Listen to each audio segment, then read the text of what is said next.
سلام دکتر زاکر نایک. نام من هریس است، از فینیکس اریزون ایالات متحده آمریکا هستم و برای یک شرکت بازاریابی میکنم. دو نفر از دوستانم که سخنرانی های شما را در یوتیوب تماشا میکردند مسلمان شدند. یکی از آنها عیسایی و دیگر آن ایتیست می باشد. یکی از دوستانم دیویدی سخنرانی شما را که تحت عنوان چطور با ایتیست ها معامله کنید را به من داد تا گوش کنم، اما با وسیله آن جواب سوال خود را نیافتم. این سوال را از خیلی ها پرسیدم اما تا هنوز کسی جواب قانع کننده نداده است. از اهل خبرت سوال کردم، سخنرانی علمای زیاد را در یوتیوب تماشا کردم. به نظر من شما آگاه ترین، منطقی ترین و قابل فهم ترین عالم هستید که تا هنوز در عمر خود دیدم. جواب این سوال برای من واقعا مهم است، به خاطر که تا هنوز کدام جواب قانع کننده دریافت نکردم. سوال من یک قسم دو جهت دارد. جهت اول آن فکر کنم تا جای سخن طبیعتگراها و اگنوستیک ها می باشد. زیاد مطمئن نیستم. الله تمام این هستی را خلق کرده است و در قرآن توضیح داده شده است که چند روز را در بر گرفته است تا کوهها، طبیعت و غیره شکل گرفته اند و گفته شده که این یک نوع امتحان می باشد. سوال ما این است: پیش از این که الله تصمیم بگیرد این هستی را خلق کند، پیش از این که تصمیم بگیرد انسانها را خلق کند، پیش از این که تصمیم بگیرد محمد پیامبر یا آدم را بفرستد، پیش از این که تصمیم بگیرد این کارها را انجام بدهد، اون نتیجه تمام این چیزها را میدانست. او میدانست که در آخر توسط بعضی آدمها ناامید می شود و او آنها را در آتش جهنم خواهد انداخت. او میداند که آنها در آنجا خواهند سوخت. او میداند که در آنجا رنج وجود دارد و آنها به خاطر کارهایی که انجام داده‌اند ابراز پشیمانی میکنند. پیش از این که تمام هستی را خلق کند، او میدانست که نتیجه آن بد خواهد بود. شاید برای بعضی انسانها خوب باشد که در بهشت هستند، اما او میدانست که مردم را از آتش جهنم نجات داده میتواند پیش از این که دست به خلقت بزند. اما باز هم تصمیم گرفت تا با منطق خدایی خود خلق کند. چرا خواست که این کارها را انجام بدهد؟ سوال را میتوان چنین تعریف کرد: الله چطور به این اندازه بی‌رحم بوده میتواند؟ با آنکه میدانست نتیجه تصمیم او چه قسم خواهد بود.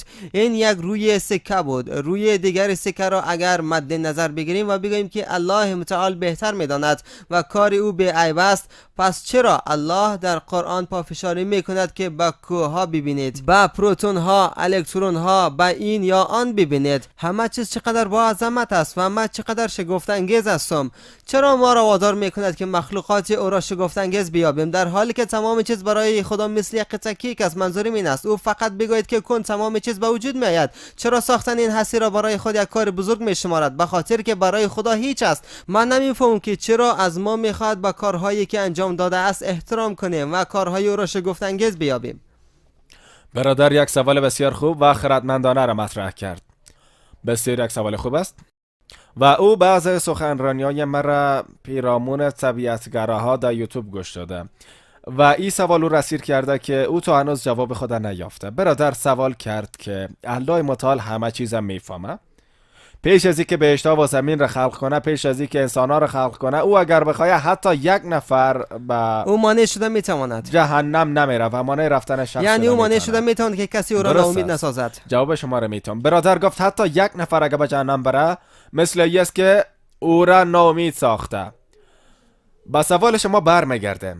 وقت مکتب را شروع کردم، شاید شنیده باشن در مکتب اسلامی میخواندم اگر یک استاد امتحان بگیره، اگه عادل باشه در پارچه امتحان سوال است که 2 جمع 2 چند میشه، شاگرد رو برای استاد می نویسه که 5 میشه. استاد بسیار بسیار براحتی گفته میتونه که 5 را به 4 تغییر بده. آیا این بی‌عدالتی استاد نیست که در جریان امتحان بررسی و جواب اشتباه شاگرد را تصریح کنه؟ اگر استاد هیچ گزینه دیگر نداشته باشد باز چی؟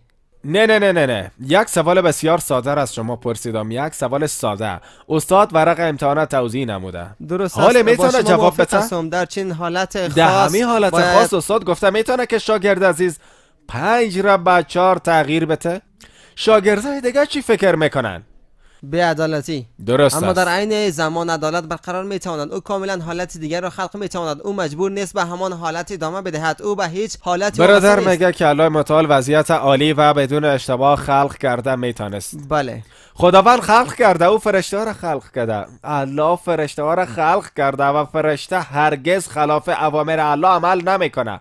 اما انسان مخلوق بهتر از فرشته ها هستند. فرشته ها هیچ آزادی شخصی ندارن. اگر سخنرانی های مرا گوش کرده باشن، اگر نشنیدین، حال برای شما میگم فرشته ها مخلوق خداوند هستند، اما بهترین مخلوقات نیستند. الله متعال انسان را خلق کرد، انسان آزادی مطلق داد که خلاف الله عمل کنه یا از الله پیروی کنه. با عنوان یک انسان اگر از اوامر او سرپیچی کنیم به جهنم میریم، ولی اگر با او عمل کنن والاتر از فرشته ها هستن. پس فرشته ها صاحب اختیار نیستن، باید از الله پیروی کنن که دعی برتری وجود نداره.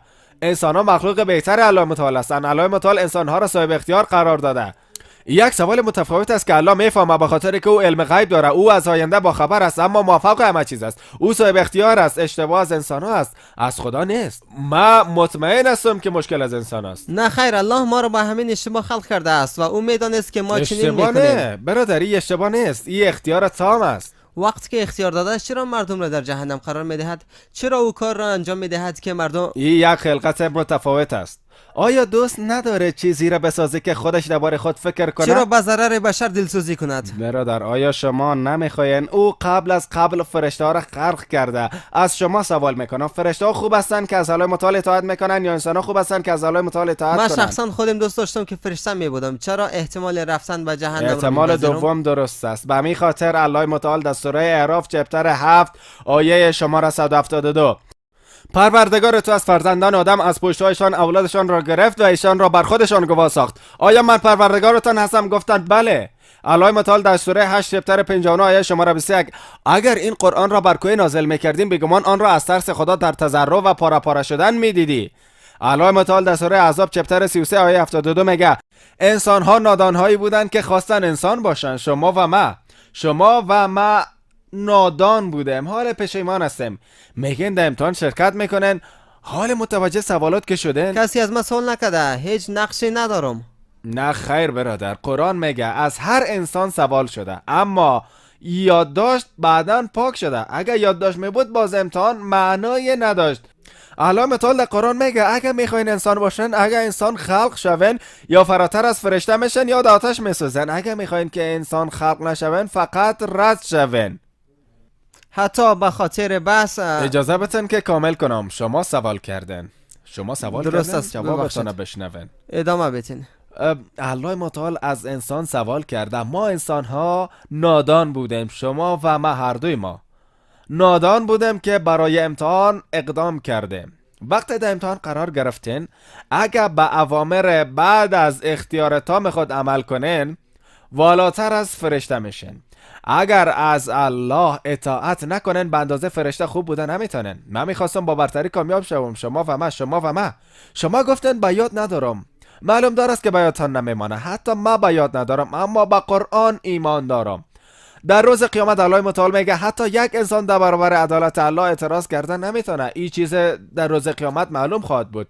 یگانه چیزی که ما میخوایم گفتن این است که لطفا یک فرصت دیگه به ما بده. الله متعال خواهد گفت بسیار دیر شده. اگه او بخواد که یک فرصت دیگه بده باز خواهم خواست که به دنیا بیاییم. همگی همیره میخواین. پس کسایی که ناکام ماندن از جمع ناکاما خارج شدن نمیتونن. قرآن میگه هیچ کس برابر عدالت الله اعتراض کردن نمیتونه. از الله تقاضا خواهند کرد که یک فرصت دیگه به ما بده. الله متعال میگه بسیار دیر شده. الله متعال فقط در همین جهان به ما فرصت میده. الله فرصت میده تا توبه کنن. الله شما را میبخشه. باز مرتکب اشتباه میشن و توبه میکنن. وقت دار فانی را ودا گفتن دیگه یک سخن وجود خواهد داشت. تا اونجا که سوال خلق میشه چرا الله خلق کرد؟ به خاطر که این یک مخلوق بهتر است. ای که شما میگن با یاد ندارم کاملا درست است. وقتی که مردن و احضار شدن در آن زمان اگر همدیگر را ملاقات کردیم آن زمان خواهی گفت که با یاد دارم. حتی من فعلا با یاد ندارم، اما من به قرآن ایمان دارم که قرآن اشتباه بوده نمیتونه. به خاطر که سخنرانیای مرا اگر از بعد علمی شنیده باشن 80% قرآن و 100% با علم همخوانی داره، 20% دیگه مبهم میباشه، نه صحیح و نه اشتباه. پس منطق من میگه وقتی که 80 با 100 همخوانی داره و حتی 1% با 200% اشتباه گفته نمیتونه، منطق من میگه حتی همین 20% نیز درست است. ما یک شخص علمی و منطقی هستم، پس به گفته‌های قرآن باور دارم که خود ما انتخاب کردیم. اگر انتخاب نمیکردیم باز از خدا سوال میتونستیم که چرا مرا انسان خلق کردی. آن زمان اشتباه از خدا می بود. الله در قرآن میگه که او سوال نموده، کوها ترسیدن، همه چیز ترسید، ما انسان ها پذیرفتیم. اما بیاد نداریم. ما بیاد ندارم اگر که از جواب من مرا سوال شنیده باشد. باشن، حتی ما بیاد ندارم، اما بیادتان اگر می بود باز امتحان وجود نمی داشت. تصور کنین اگر استاد به شما چیز بیاموزانه، استاد به شما چیزی میآموزانه، استاد به شما کتاب میته، استاد در وقت امتحان باید کتاب از شما بگیره. اگر استاد بگه که جواب از کتاب بیابین باز امتحان معنی نداره.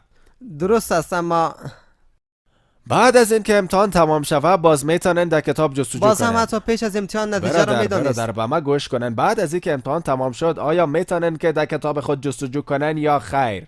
میتونم. اما در جریان امتحان اگر میتونستن کتاب با خود داشته باشن پس فعلا امتحان جریان داره. یک بار که به پایان رسید باز بررسی میتونن. اگه با استاد بگوین که استاد من میخوایم کتاب با خود داشته باشم چون به یاد ندارم، نه نمیگه. در جریان امتحان به کتاب مراجعه کرده نمیتونن، در غیر او صورت نقل گفته میشه. درست است؟ یک بار امتحان که به پایان رسید اگه به یاد نداشتین به خدا بگن کجای این منطقی است. اما قرآن میگه حتی یک انسان در برابر عدالت الهی اعتراض نمیکنه. اجازه بدین که امتحان به پایان برسه. پس امروز به عنوان یک شخصیت علمی، به عنوان یک شخصیت منطقی، به اساس آگاهی خود از علم، به اساس منطق خود وقتی کتاب های دیگر را مطالعه میکنم و وقت قرآن میخوانم در میابم که قرآن یگانه کتاب دینی بر روی زمین است که امتحان با کامیابی به پایان رسانده میتونن. به همین خاطر من به عنوان یک شخص علمی و یک شخصیت منطقی قبول دارم که این سخن قرآن حقیقت داره. همین که بیاد ندارم خودش یک امتحان است. اگر بیاد میداشتم باز امتحان معنی نداشت. پس این جواب یک جهت سوال شما هست. جهت اول آن که میگفت الله از زجر دیگران لذت میبره. الله از زجر دیگران لذت نمیبره. به طور مثال تحصیلات طبی خود شروع کردم، میخوایم که شاگردای مکتب به دانشگاه طبی برن. چقدر شاگرد مکتب تحصیلات طبی را فرا گرفته میتونه؟ اما تا حد زده میتونن، بسیار کمشان، یقینا کمتر از 5%، شاید 1% اونا فرا گرفته بتونن. او چرا یک دانشگاه برای ورودی 1% شاگردا ساخته شده؟ درست است، این برای انتخاب شدگان کم نیست. همه قسم الله بهش را ساخته، جنت فردوس. هر کس به جنت فردوس رفته نمیتونه. چرا رفته نمیتونه؟ ببخشید چرا رفته نمیتونه؟ چرا هر کس به دانشگاه طبی رفته نمیتونه؟ به خاطر که ظرفیت انسان ها یک قسم نیست و یا توانایی رفتن به دانشگاه طبی را ندارند. بله. به همین شیوه ما ساخته شدیم. همه قسم هر کس دکتر شده نمیتونه، فقط کسایی که ظرفیتش داشته باشه. به همین شیوه هر کس به جنت فردوس رفته نمیتونه، رتبه های بالا بهشت میره. ما باید تلاش کنیم. الله به شما ظرفیت داده، اگر به راهنماهای او عمل کنین به بهشت میرن، اگر به راهنماییش عمل نکنین بسیار به راحتی به جهنم میرن. اگر با استعداد هستن بسیار آسان است. اگر با استعداد هستن و اگر با خود صادق هستن، اگر با خود صادق نباشن حتی انسانایی که استعداد ندارن به بهشت رفتن میتونن. فقط با خود صادق باشن. الله گزینه‌های متفاوت به شما داده که چه قسم از او پیروی کنن. بعضی مردم فکر میکنن که باهوش هستن. ما با اونا فوق باهوش میگم. اگر اونا باهوش میبودن این راهنمایی‌ها را به صورت واضح و آشکار میدیدن که این کلام الله هست و باید از او پیروی کنن. به همین فرانسیس بیکن گفته که آگاهی ناچیز از علم شما را طبیعتگرا می سازه، آگاهی عمیق از علم شما را به الله معتقد می سازه.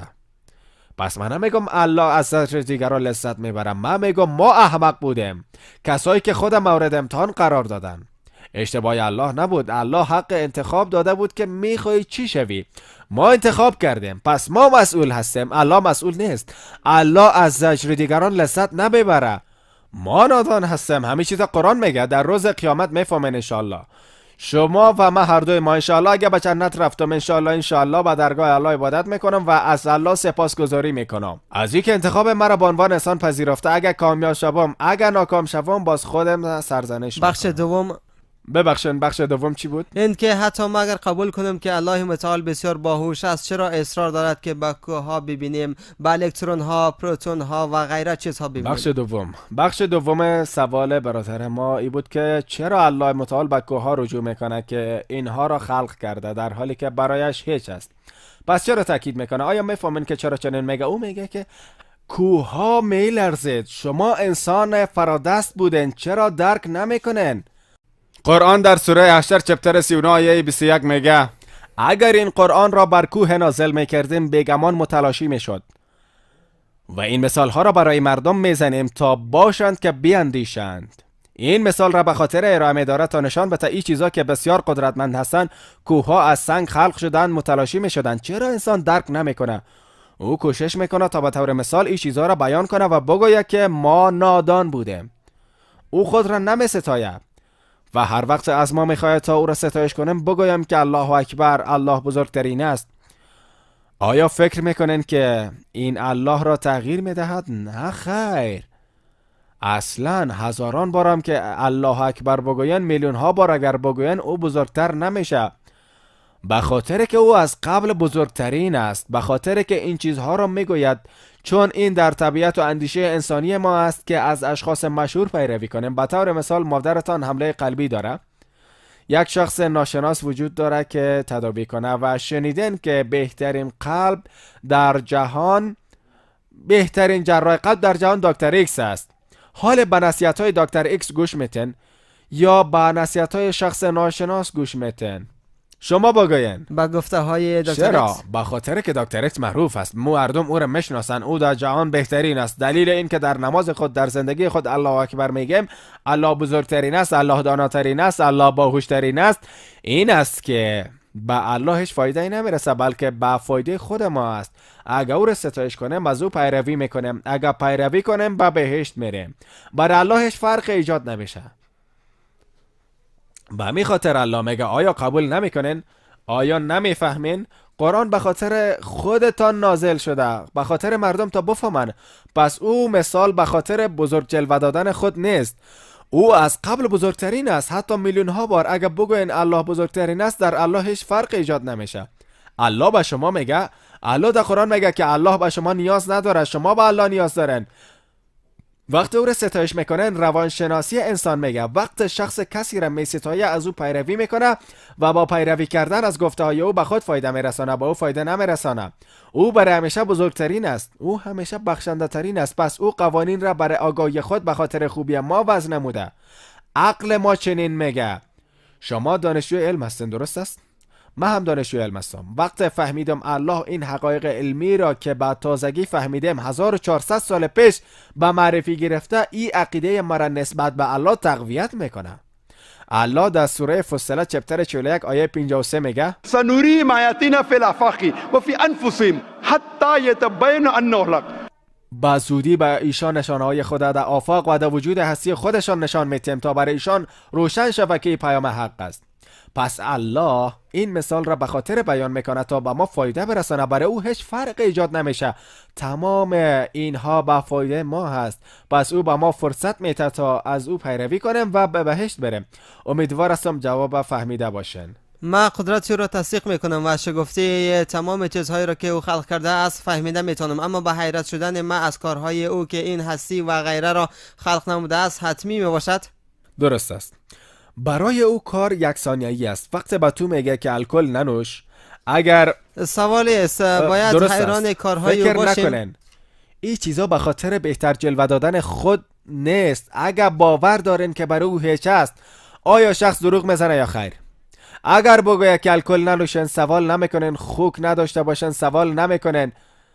به خاطر که حیران مخلوقاتی او نیستم، چون برای او هیچ است. در مقایسه با ما شگفت انگیز است، به او هیچ است. درست است. اما در مقایسه با ما است. کسی که تمام هستی را خلق میتونه وقت میگوید الکل ننوش دفعتاً باید پیروی کنم. درست است که از او باید پیروی کنیم، اما به خاطر مخلوقات او چرا در حیرت باشیم؟ قسمی که در قرآن تذکر داده شده است، قسمی که سوال کردن، آیا به خاطر مخلوقات در حیرت باشیم؟ درست است. ما میخوایم بگویم اگر قبول کنم که انسان یک مخلوق بهتر است و اگر به حیرت شوم، الحمدلله میگم او را بهتر خلق کرده است. اگر به حیرت شوم که او کوها، ستاره و آفتاب خلق کرده و اما ذاکر نایک نیز خلق کرده، او یک انسان خلق کرده و ما بهترین مخلوقات هستیم. پس او این مثال به خاطر میته تا ما پی ببریم که او چه خوبی های را به ما داده، تمام ویژگی ها را به ما داده. درباره علم، پروتون، کوها گپ میزنه و در آخر میگه انسان بهترین مخلوقات است. پس در مقایسه ما باید بپذیریم که خالق ما بزرگتر از جسم انسان است. مولکول ها، گروپ خون، چیزای مغلق هرگز احتمالی به وجود نمی آید. پس در این قسمت از خلقت انسان به حیرت میشیم و به او مطیع میشیم. اگر به حیرت نشویم، فقط با حیرت شدن مطیع او میشیم و میپذیریم که او خالق ما هست و او سزاوار عبادت ما هست. هیچ کس مثل او بودن نمیتونه. با می خاطر او را عبادت میکنیم، در امتحان کامیاب میشیم و به بهشت فردوس میریم. من امیدوار هستم جواب فهمیده باشین. اگر بیل گیتس به من $100 بدهد، باید به حیرت شوم که او به من $100 داد. من باور دارم که سوال شما جواب داده شده است. متاسفانه وقت کافی نداریم. فردا اگر بیاین خوشحال خواهیم شد انشالله. و به سمع تمام برادران و خواهران میرسانم که به پایان برنامه امروز رسیدیم. میخوایم یک جواب کوتاه به ایشان بدم. گفتن اگر بیل گیتس $100 به شما بده، باید به حیرت شوم. آیا به حیرت میشی؟ برادر، سوال اینجاست که بیل گیتس چرا به شما $100 بده؟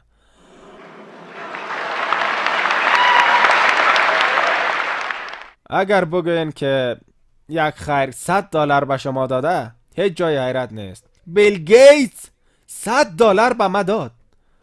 سوال خلق میشه چرا به شما داد؟ چرا به شخص دیگری نداد؟ چرا؟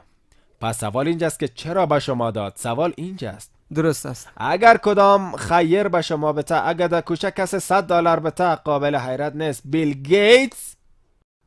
فهمیدم. فهمیدی نه؟ بله فهمیدم. متقاعد شدی؟ بله همین جواب اصلی است. انشاءالله من امیدوار هستم که شما به اسلام نزدیکتر شده باشید. پس به خاطر این به حیرت نشم که به من پول داد، به حیرت شم که او پول داد. الحمدلله. فهمیدم. وقت تلف شده شما حلال شد. الحمدلله.